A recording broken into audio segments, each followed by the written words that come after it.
They made the remark, you should have seen the expression on one of them's face when we did the other one. And they had made the remark that they had fed them to the pigs. April 17th, 2003. Barb Boudreau sits before a prosecutor from the Michigan Attorney General's office. She speaks about events she had witnessed on a particular night 18 years ago. As she nears the end of her testimony, Barb becomes reticent. She admits to all present that she cannot reveal the whole truth for fear of retribution. The prosecutor stops the tape recording. Barb looks to the detective that had taken her original statement, now nearly 4 years earlier. Gaining a sense of security from the man who has spent countless hours with her over the years while working on the case in question, she shakes her head and says, "You know I know." He nods hearteningly in response. Barb resettles in her seat and again faces the prosecutor, who then resumes the recording. Barb takes a deep breath, closes her eyes, and says, "I'm a dead woman." After a waited moment, she indicates that she'd not just heard, but actually seen what took place outside of her home that night. In fact, she had subsequently been threatened face-to-face by the perpetrators. The crimes she'd witnessed, having been incredibly brutal and disturbing, have haunted her for 18 years. Now, though still fearful, she'd finally unburdened herself and told her story.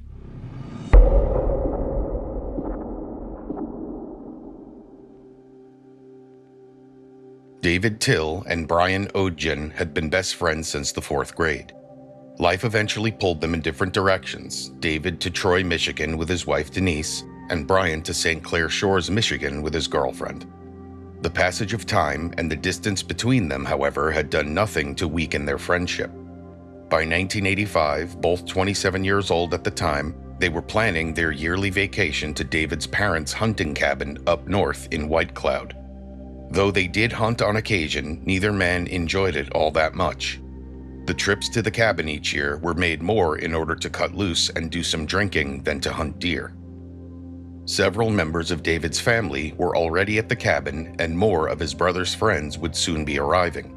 Put off somewhat by the idea of a crowd, David and Brian remained non-committal, indicating that they may instead visit a friend of theirs in that area or simply go somewhere else. So, when they didn't show up at the cabin that weekend, no one was too surprised. By the end of the weekend, however, their families began to worry when they'd not returned home or contacted any of them to check in. The following day, David's wife reported them as missing. The initial police investigation would reveal only that men matching David and Brian's descriptions had been spotted at a few bars and taverns in Oscoda County. Weeks would then pass with no significant progress made. In the meantime, their families got together and traveled up to the area to search for David and Brian. They even commissioned a helicopter to fly over the dense woods in hopes of locating David's black 1980 Ford Bronco, but they found nothing. Authorities continued their search, which stretched across hundreds of miles and involved countless interviews, cadaver dogs, fields being dug up, aircraft flyovers with ground-penetrating radar, and divers scouring lakes and rivers. Not a single trace of either man or their vehicle was found, and their loved ones began to fear the worst. All anyone knew at this point was that the sightings of David and Brian had centered on a town called Mio.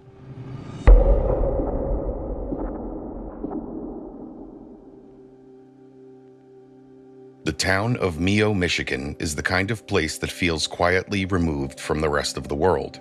Small, unassuming, and wrapped in miles of dense forest. It's a town defined less by what happens there than by what doesn't. Life moves slowly, people know each other, and the surrounding wilderness can feel as indifferent as it is vast. In the daylight, Mio has a modest, almost nostalgic charm, but as night falls, the stillness there takes on a different tone. The quiet deepens, the roads empty, and the forest, pressing in from all sides, seems to swallow light and sound alike. This particular small town was inhabited by a clan of 7 brothers, boisterous and violent, who made a lifestyle of creating discomfort and even fear in those around them. The Duval brothers had been known as troublemakers and bullies since grammar school. They'd witnessed their physically abusive father stab their mother, and the then 13-year-old J.R. Duval stopped him by shooting him with a small caliber pistol.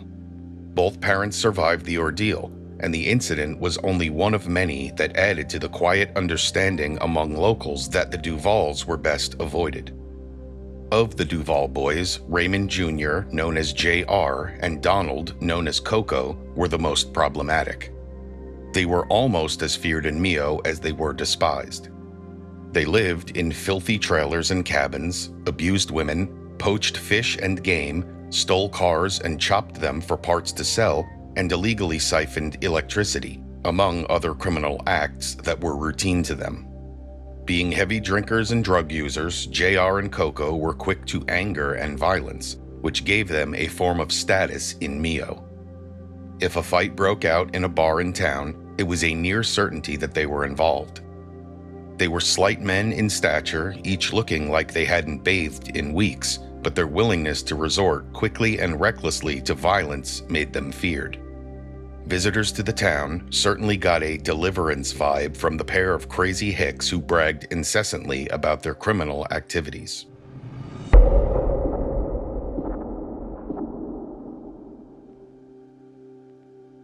Detective Kurt Schramm inherited the cold case of David Tyll and Brian Ognjan in 1987. While working the seemingly hopeless case, he gets an unexpected call from a man who claims to have some pertinent information. He reports that while at a bar called O'Shea's, he overheard a conversation at a nearby table where several men drank, laughed, and reminisced about fights they'd been in over the years. Of particular interest was a story one of them told about being beaten up at a bar one night, leaving and coming back with reinforcements. He boasted that they dragged 2 men from the bar and killed them. He mentioned the look on one of the men's face while the other was being killed, and added that they fed the bodies to their pigs. It all sounded like the plot of a bad horror movie, but how would they prove it? Detective Schramm took the information seriously and investigated the lead. He talked to people in Mio, where flyers bearing photos of the missing men still hung, but was unable to find anyone who'd actually witnessed the crimes. No one was talking, and with a frustrating lack of evidence, the case went cold again. Detective Robert Bronco Lesneski inherits the case in October of 1998, now 13 years cold. He takes great time and care to reorganize the entire case file and begins as if from scratch, knocking on doors and questioning people. After some time at it, he encounters a middle-aged woman who begins to shake when he mentions the crime he's investigating. She says that he's going to get her killed and attempts to close the door on him, but Bronco persists and is led inside. Thus begins his relationship with Barb Boudreau.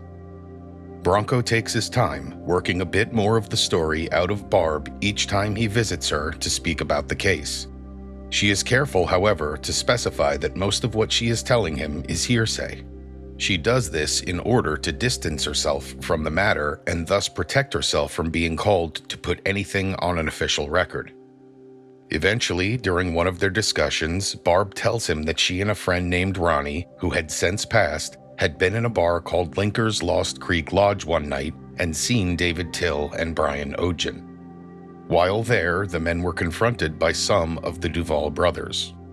Barb knew the Duvalls well enough to know that trouble was brewing, so she and Ronnie left and went to her house to continue enjoying their evening. While at her house, less than a half-mile from Linker's, she and Ronnie had heard some noises outside. It sounded like men yelling and cursing, a potential fight. Unable to see from Barb's window, Ronnie went outside to find out what was going on. When he returned, he told her that the 2 men from the bar were surrounded by Duval brothers and they were pleading for their lives.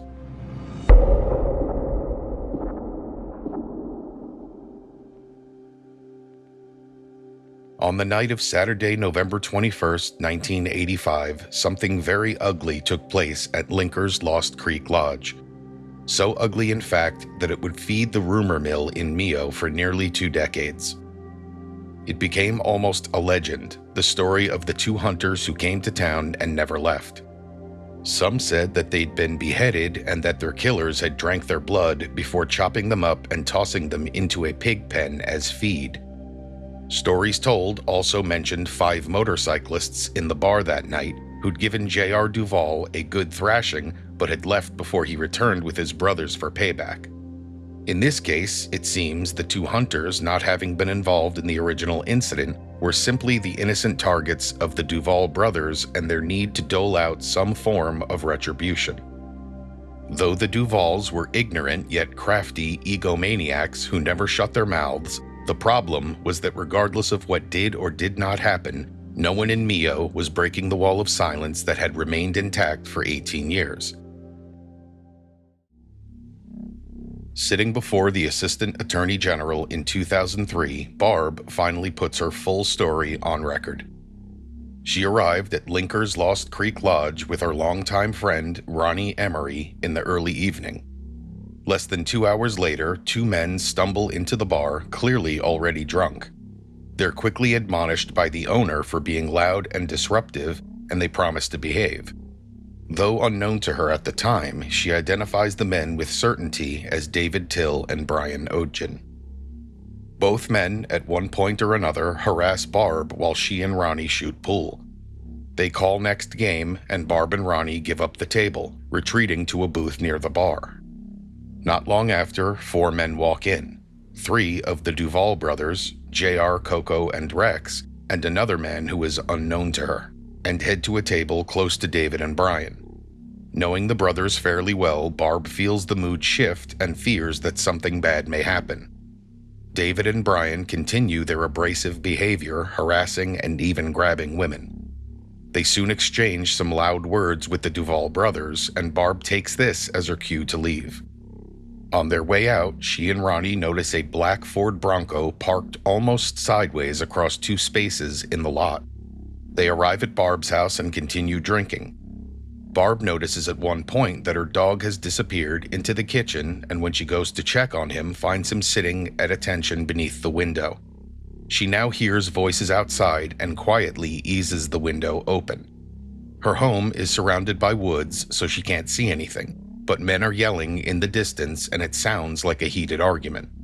She can also make out an intermittent pinging sound, like metal striking something. She returns to the living room and alerts Ronnie, who immediately decides to go outside and see what's happening.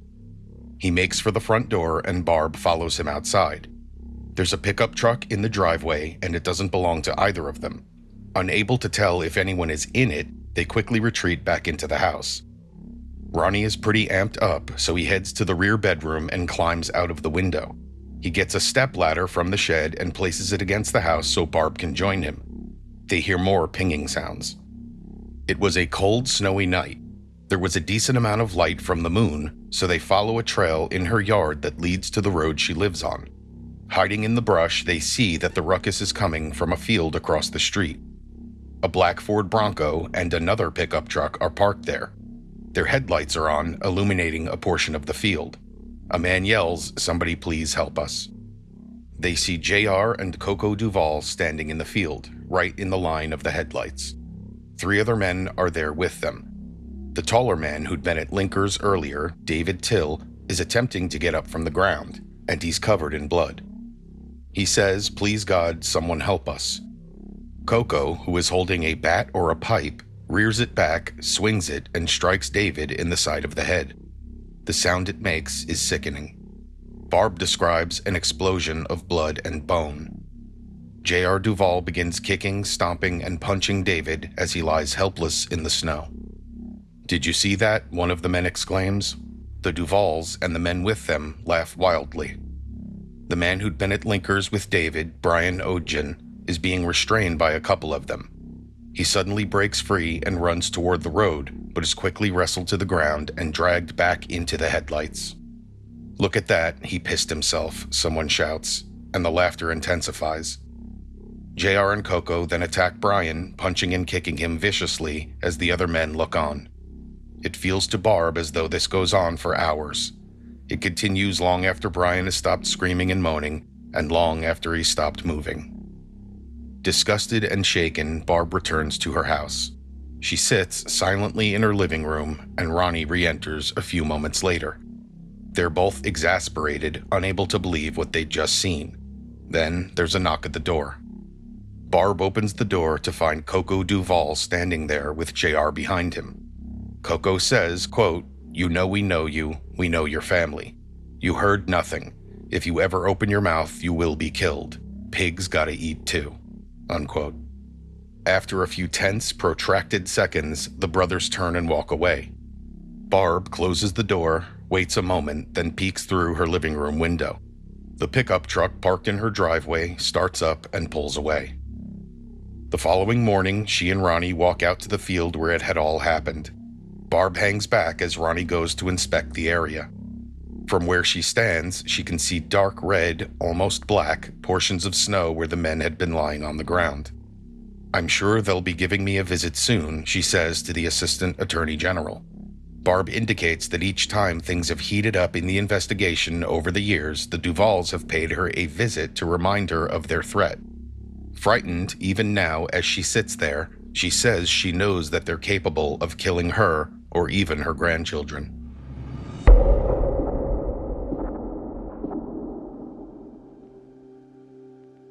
On May 13, 2003, the warrants were issued. Bronco Lesneski very readily went out and made the arrests of 52-year-old J.R. Raymond Wilbur Duval Jr. and 51-year-old Coco Donald Dean Duval. When questioned, of course, they knew nothing about the crimes and claimed to be quiet, reserved men who kept to themselves and were never involved in fights or criminal behavior. Unfortunately for the Duvalls, however, Barb Boudreaux's testimony had served to open the floodgates. People were now coming forward to speak with Bronco about what they knew. At trial in October of that year, Catherine Slewinski, a former girlfriend of J.R. Duvall's son Thomas, took the stand. In 1996, J.R. had told her a story about he and Coco hunting deer up north. When they came upon a deer they'd shot, two other hunters claimed that it was their kill. The Duval brothers argued with the men and ultimately claimed the deer. They encountered the same two men at a local bar that night, followed them outside, and beat them to death. Quote, "Smashed their heads like melons," he said while laughing. He and his brothers then put the bodies through a wood chipper and fed them to their pigs. He told Catherine that she would risk the same end if she were ever to leave his son. She also testified that all of the Duval women, wives and girlfriends alike, were beaten regularly. This is just how the Duval brothers were. When Tommy once choked and threatened to kill her, he said that his family had done it before and that they would do it again. Connie Sundberg, a former girlfriend of Coco's, also testified. In 1986, he'd come home drunk and told her that he and JR had killed some people. When she asked what had happened, he began cursing at and beating her. Subsequently, anytime she even hinted at the subject, he would become belligerent, even attempting to suffocate her on one occasion. Connie had also seen Coco drive the victim's car onto his property and tell a couple of his brothers to get rid of it. Frank and Ken Duval testified as to their brother's innocence.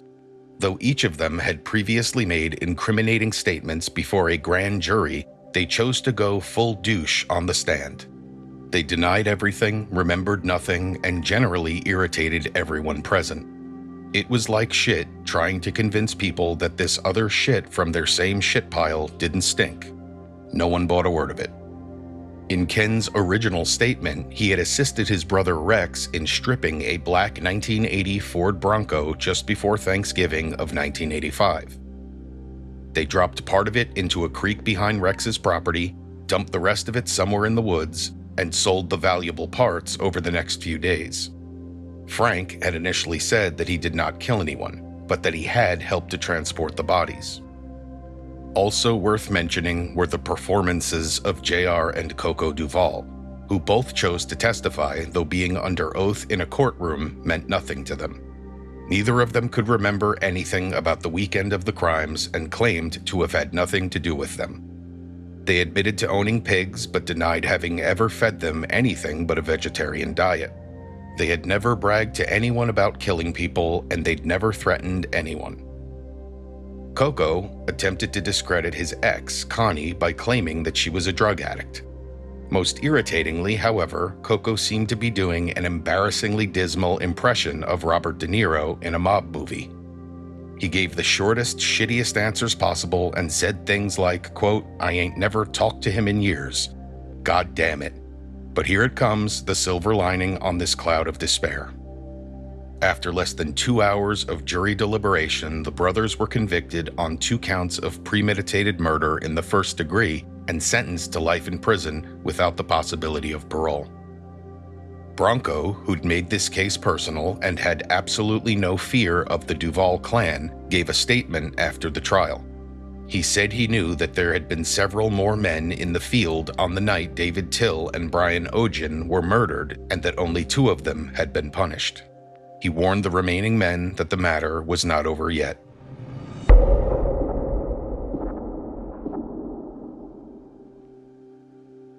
In the end, the Duval brothers didn't outsmart anyone.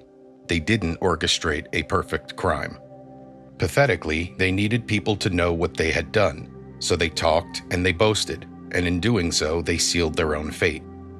There was no smoking gun, no single piece of evidence tying everything neatly together. But it didn't matter, because long before a courtroom ever heard their names, the people who lived around them already knew exactly who they were. Not because of one act, but because of a lifetime of them. Witness after witness took the stand, not to speculate, but to confirm a pattern. Theft, intimidation, violence, lies told so often that they became routine. The Duvalls took from people because they could. They threatened people because it worked. And when words failed them, as they often did, they defaulted to violence.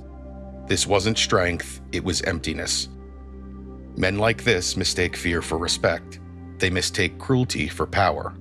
In reality, they are small, defined not by what they build, but by what they take. And what they took, over and over again, was peace from everyone around them. They weren't feared because they were formidable. They were feared because they were willing to go further than anyone else to do things most people wouldn't even consider. That's not toughness. That's a lack of restraint and a lack of humanity. Inevitably, that kind of life collapses in on itself.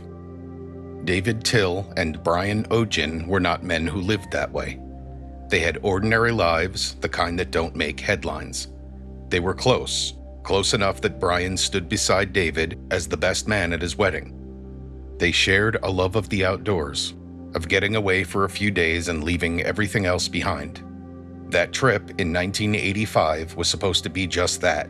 A few days, a break, another memory. And yes, by some accounts, they showed a lack of judgment during that year's trip. They crossed lines at times and rubbed some people the wrong way. But imperfection is not a death sentence. Bad judgment is not a justification. Nothing warrants what happened to them on that trip. What awaited them wasn't a confrontation. It wasn't a fight. It was something far darker.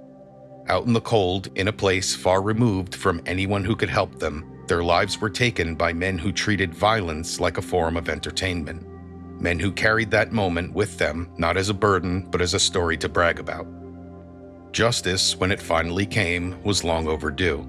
But even when it did arrive, it did not restore what had been lost. It didn't give the victims' families the years that should have followed. What it did do, however, was draw a line. It's a line that illustrates the difference between those who live among others and those who prey on them. The Duval brothers are remembered not as powerful men, not as figures to be feared, but as exactly what they were: small, cruel men whose need to be seen ultimately exposed them and ensured that they would never walk free again. Thank you for listening. But what we learned is that one of the brothers did have pigs or large hogs.